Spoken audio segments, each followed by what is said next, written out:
चैत्र में क्यों? चैत्र में ये नियम पूर्वक भगवान का मिलना है। नियम पूर्वक इसलिए कि आप खेत में बीज आज बोते हैं, फिर सींचते हैं, फिर फसल अंकुरित होती है, रखवाली करते हैं, और फसल का फल कब मिलता है? चैत्र में। चैत्र में ही तो काटते हैं फसल चैत्र में मिलेगी, लेकिन उसकी शुरुआत नियम पूर्वक पहले से होगी, तब तो आगे जाके चैत्र में फसल मिलेगी। इसी नियम पूर्वक पाना हो तो कर्म, उपासना, ज्ञान, सद्गुरु कृपा और अंत में चैत्र में वह फल प्राप्त हुआ भगवत प्राप्ति के रूप में।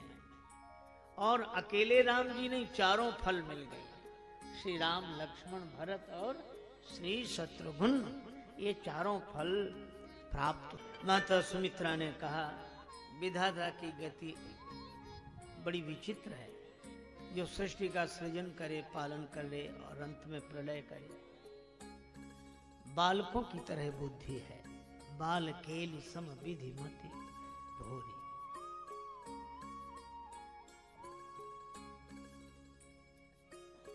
देखो, निसंदेह रूप से जो इस क्रम को स्वीकार करते हैं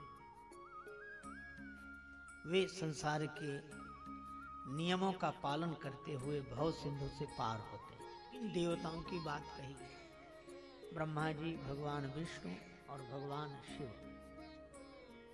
और वेदों में सिद्धांत भी तीन है, वेदत्रय सिद्धांत, कर्मकांड, उपासना और ज्ञान।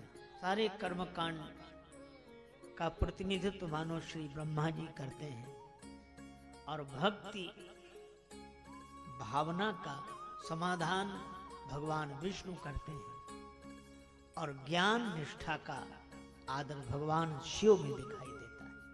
और कितनी अद्भुत बात है, किसी भी कार्य का जन्म कर्म से, उसका पालन प्रेम से और उसका संहार विचार से। तीनों की आवश्यकता है, कर्म की भी, उपासना की भी और ज्ञान की। यही महाराज श्री दशरथ जी के 3 विवाह हैं। क्रिया शक्तिश्च कैकेयी, माता कैकेयी को क्रिया शक्ति कहा, कौशल्या माता को ज्ञान शक्ति कहा और सुमित्रा जी को उपासनात्मिका कहा। इन तीनों से विवाह करने के बाद सद्गुरु कृपा हुई, गुरुदेव वशिष्ठ जी की कृपा। यज्ञ हुआ, यज्ञ में अग्निदेव प्रकट हुए खीर का प्रसाद लेकर। मानो यह कथा संकेत करती है कि भगवान को पाने के लिए इन 3 निष्ठाओं से नाता जोड़ना पड़ेगा, ब्रह्मा जी के कर्मकांड से, भगवान विष्णु की भक्ति से और भगवान शिव के ज्ञान से। लेकिन इन तीनों से नाता जोड़ने के बाद भी दशरथ जी को भगवान नहीं मिले। तीनों से कोई नाता जोड़ ले, कर्मकांडी हो जाए, उपासक हो जाए, ज्ञानी हो जाए, लेकिन बिना गुरुदेव के, गुरु बिन भवनिधि तरई न कोई, जो विरंज शंकर भगवान नारायण, पर गुरुदेव की युक्ति अलग है, इन तीनों से परे। दशरथ जी को जब लाभ नहीं हुआ तो गुरु जी के पास गए और गुरु जी को अपना दुख सुख सुनाया। दुख क्या है? भगवान नहीं मिले, यही दुख है। सुख क्या है? भगवान से मिलाने वाले गुरुदेव मिल गए। भगवान ने वचन दिया, हाँ, अब फिर वही 3 की कहानी। भगवान ने एक बार नहीं 3 बार वचन दिया, सत्य सत्य पन सत्य हमारा। सृष्टि के 3 रूप, उत्पत्ति, पालन, प्रलय, 3 देवता ब्रह्मा विष्णु शिव। और दशरथ जी ने इन 3 निष्ठाओं से नाता जोड़ा। भगवान ने 3 बार ही वचन दिया, सत्य सत्य पन सत्य, और आए एक भी बार नहीं। तब गुरु जी ने कहा, धीरज रखो। दशरथ जी बोले, और कब तक बुढ़ापा आ गया, हमारे जाने के दिन आ गए, उनके आने का समय नहीं आया। गुरु जी बोले, चिंता मत कर। भगवान ने 3 बार वचन देकर, दशरथ जी बोले, और कब तक बुढ़ापा आ गया, हमारे जाने के दिन आ गए, उनके आने का समय नहीं आया। गुरुजी बोले चिंता मत करो। भगवान ने 3 बार वचन देकर आने का प्रयास नहीं किया, अब मैं वचन देता हूं उनको, तुम्हारा चौथापन आया, भगवान को भी 4 रूपों में आना पड़ेगा। धरो धीर हुई है सुत 4। अब बोलो ये कोई नियम है? पर आप तो वाक्यम प्रमाणम, गुरुदेव के वचन पर विश्वास। गुरुजी मुझे भगवान 4 रूपों में मिलेंगे? हाँ।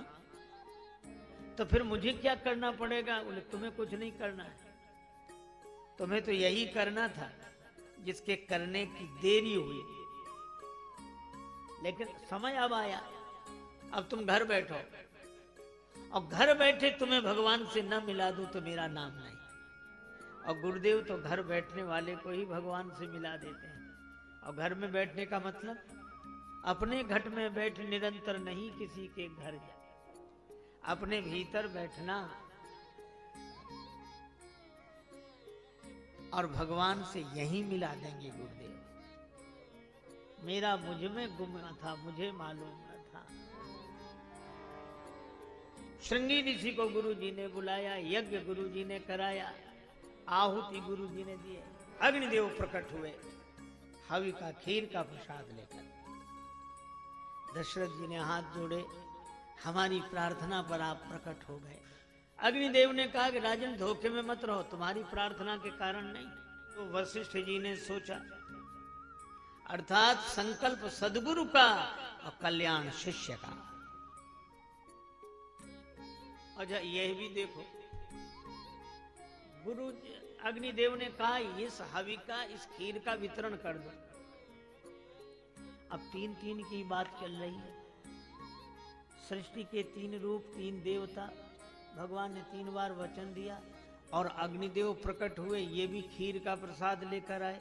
और खीर में और चीजें मिले सो मिले, पर 3 चीजें मुख्य है। इसमें भी 3 ही, दूध, चावल और चीनी।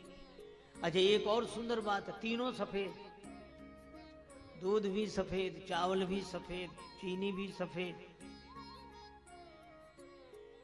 इसका अर्थ क्या है? दूध शुद्ध हो, गाय का दूध, दूध ऐसा ना हो जिसमें एक दूध बेचने वाला आया, खरीदने वाले ने कहा आज बड़ी देर से आए। दूध बेचने वाला बोला हम क्या देर से आए, आज नल ही देर से आए। जब नल आए, जल मिलाए तब लाए। ऐसा दूध नहीं, शुद्ध दूध है? और चावल भी सफेद। चावल कर्म का प्रतिनिधित्व करता है, जैसा बोया वैसा पाया, जैसा हम बोते हैं वैसा ही फल। शुद्ध कर्म, शुद्ध कर्म धर्म का स्वरूप। लेकिन एक बात है, खीर में कितना ही बढ़िया दूध हो और कितनी उत्तम चावल हो, पर शर्करा चीनी न मिली हो, स्वाद आ ही नहीं सकता। चीनी के बिना खीर मीठी नहीं हो सकती। इसी तरह ज्ञान कितना भी उत्तम हो, कर्म कितना भी उच्च कोटि का हो, पर बिना भक्ति के जिंदगी कभी मीठी नहीं हो सकती। शर्करा की एक विशेषता है, खीर में ढूंढो तो मिलेगी नहीं, वो ऐसी मिल जाती है कि पकड़ने में नहीं आती, पर दूध को, चावल को मीठा कर देती है। भक्ति की यही विशेषता है कि यह दिखाई नहीं देती, पर जिसके जीवन में भक्ति माता प्रतिष्ठित हो जाती हैं, उसके ज्ञान को और कर्म को मीठा बना देती हैं। और इस खीर को जो पान कर ले, अपने भीतर उतार ले, उसी के भीतर से भगवान प्रकट हो जाते हैं। यह श्री राम। तो यह नियम तो यही है, क्रम से। अच्छा इसीलिए भगवान भी प्रकट कब हुए? चैत्र में। चैत्र में हुए नहीं?